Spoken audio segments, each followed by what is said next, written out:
Gikatakdang buksan ug mga adlaw Sabado pitsa 22 ni bulan sa Nobyembre 2025 ang Year for Christmas Festival of Lights sa Dakbayan sa Tanggob nga magsugod ang programa mga lasay sa hapon uban sa tema Pasko sa Pamilya.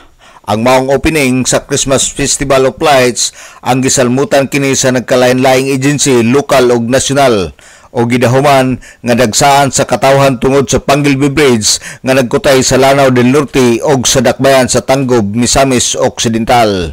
Usa sa mga pinasinunggang bisita atol sa maong kalihukan si Regional Director Marie Eileen Onsuan sa Department of Tourism Region 10. Gawas ni Onsuan, aduna pay laing bisita nga gidahuman gikan sa kauluhan og dinhi sa atong probinsya.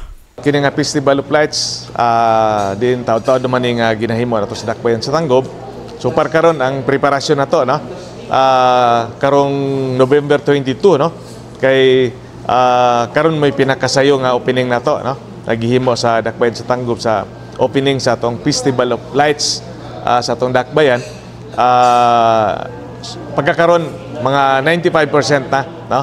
Ang tanan natong display nga giandam na to para sa opening sa November 22. Actually, ang mga bisita na to nga gina-imbitar, siyempre, ang ato mga provincial officials, headed by Governor Hindri, Vice Governor Wing, o ang ato mga mayores po, no, sa Tibok Lalawigan, o ang, siyempre, ato mga vice mayors, mga councilors. And then, doon natin guest from regional office, ato ang director sa tourism, Director Chuan, o doon na po tayo guest from Manila. Si Vice Mayor Tito Desina sa Tanggob City. Una nang gikabutyag sa chairman sa Tourism Council ang unang ginang sa Dakbayan sa Tanggob nga si Wilma Kanama nga masayo ang opening karon aron usab paghatag og taas nga kahigayunan sa katawhan sa pagsaksi sa maong Christmas Festival of Lights sa nasangpit nga syudad. Alang sa DX, Didi Radio Campana ang radyo sa simbahan. W45 Dudong Barcaminto, muduyog sa pagsaulog sa ika-75 katuig nga jubileo sa Archdiocese sa Osamis. Tanag sa Dakbayan.